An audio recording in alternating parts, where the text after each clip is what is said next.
Hi, I want to talk about this book here, Preparation for the Next Life by Atticus Lish. This was recommended to me by my very old friend Neil Hoskin, so thank you very much for that. It's a very brave and moral book, by which I mean the novel is a middle-brow, middle-class artifact, and most of the time it is concerned with middle-brow, middle-class problems.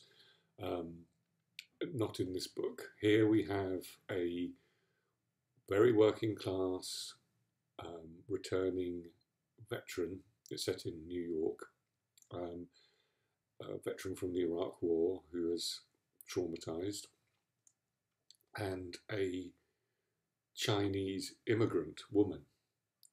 It is essentially about their lives. Um, there is no there is no culture in it. There is no intellectual discussion. There is no judgment. There is simply the disclosure of their lives as members of the underclass. She spends her time working and being exploited in small Chinese restaurants. Um, she lives in a kind of curtained off corner of a room where there are other people living on a old mattress, and she's an illegal immigrant.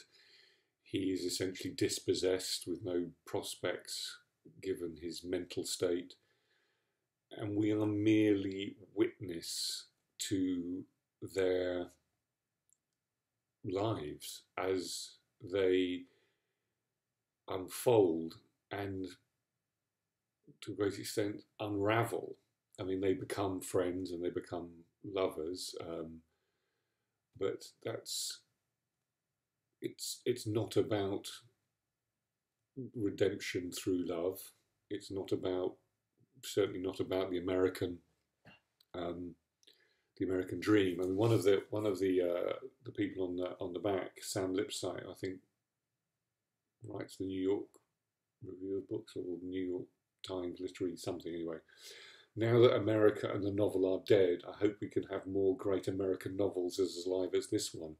And it does feel very unique. The prose isn't pretentious or mannered. There is no there is no desperate attempt to find a kind of internal world of these people that we might relate to. It is just presented to us as um, the case that they are the way they are. Um, they're both into bodybuilding, they're both into fitness, they have no aspirations apart from to survive. Um, and the writer makes no judgments, and we're not required to make judgments um, about them, good or bad. We're not meant to feel sorry for them. We're not. About. It's not about capitalism. Um, it's merely. This is why it seems to me a moral book. It's just the lives of people unadorned by middle class and middle brow sensibilities disclosed to us once again, I've said this before, as a kind of lived experience. Um, and it's desperate and human, honest, and um, profoundly moving because of that.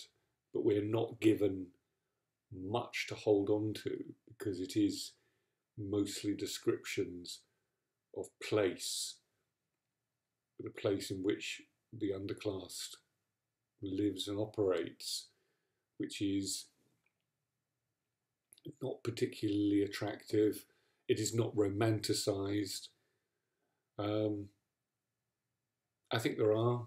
So I think it's a wonderful book. I think there are some structural difficulties, but I think, as people might know, I'm all for the flawed masterpiece. Um, and there is, and I don't want to give anything away, but there is some of the most, a couple of pages are truly horrific, um, in a way that I don't think I've ever read before, in the matter of factness of the detail and the motivation or lack of motivation.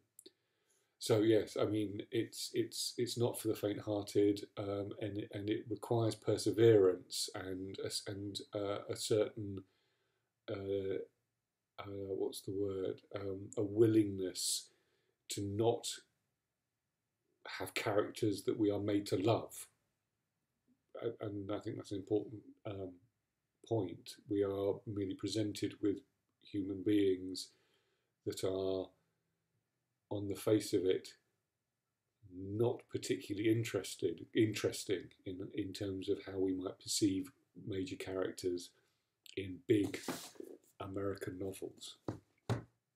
They are just ordinary, with almost no internal life.